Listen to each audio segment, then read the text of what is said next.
Hi, this is Sean. And this is Eva. And today we're going to talk to you about the RJ sufferer's signs and symptoms. So things that you would normally expect if you're suffering from RJ, maybe ROCD, relationship anxiety, but we're talking about RJ specifically here.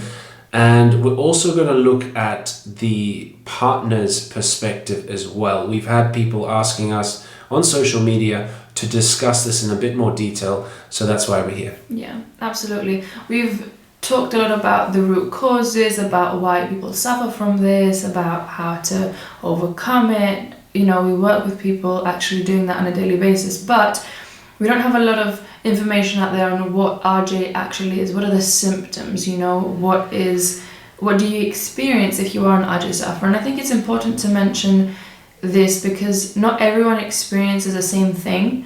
What it boils down to ultimately is that your partner's past bothers you, whether it causes you anxiety or sadness or disgust or judgment, or maybe even anger. Emotions can vary. What your mind fixates on can also vary. So some people have problems with a specific person in the past, only relationships. Maybe some people get bothered by only hookups.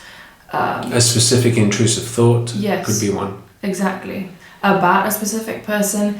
It really depends. You know, it really varies. A lot of people that have RJ have experienced it in all their relationships since their first one. But there are some people out there that say they've only experienced it in the relationship they're in today. Something has gotten triggered. The more in love you are, the worse it can get, the more vulnerable, the more open. So if you're with someone today and you know you're really close and it's something really beautiful and you're finding yourself getting triggered and you haven't really in the past, then that could be a reason why. So whether you suffer from anxiety because of this, or sadness or anger, whether your mind fixates on one person, everyone, only hookups or relationships, and whether you've experienced this your whole life or just now, know that your feelings are valid. Know that there is a reason that you are struggling with this. You can get over it. You can get through this, and you're not alone, most importantly. Yeah. Very true on that. And then the partner of the RJ sufferer's perspective, things that you would notice if you are on the receiving end of, or not on the receiving end, but if you're going through this experience with them. So if you're the partner of an RJ sufferer, you would notice that they're shutting down. You would notice that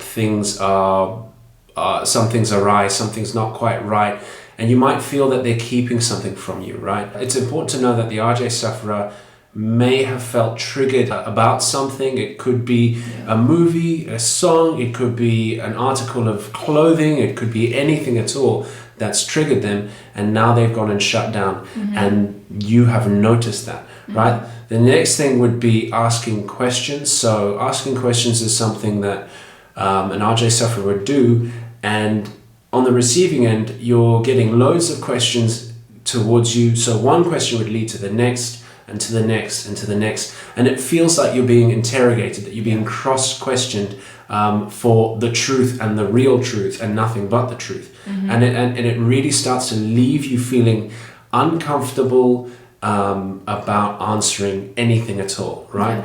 And after that, the next thing is shaming and blaming. So you're feeling guilt and shame and feeling not good enough as a result of discussions, arguments, questions about your past activities, your past relationships, and everything else. So it's important that you understand those things, those signs. You too have to start to do work on yourself, making sure that you look after your own mental well-being, to keep yourself feeling good enough, keep your self-esteem up and your self-confidence up as well. Yeah, absolutely. And you know, it's important to mention, not every RJ sufferer will shame and blame, not every RJ sufferer will ask questions. Some people just, like Sean said, shut down. Yeah, another thing that you might find happening is that you start to see yourself lying, telling white lies about your activities, things that happen in your past, right? And it's really kind of telling a white lie to protect yourself, but to also protect your partner. And it's something that starts to creep into your conversations, into your discussions, into the way you're answering questions, because you start to get triggered yourself.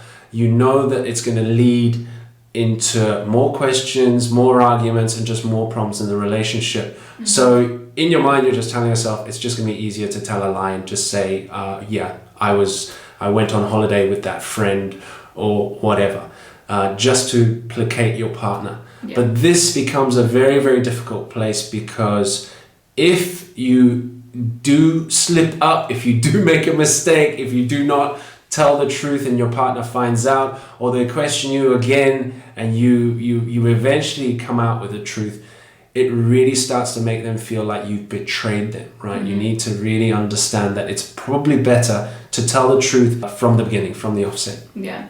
We have a whole separate video on do's and don'ts if you are the sufferer's partner. I'll link it down below.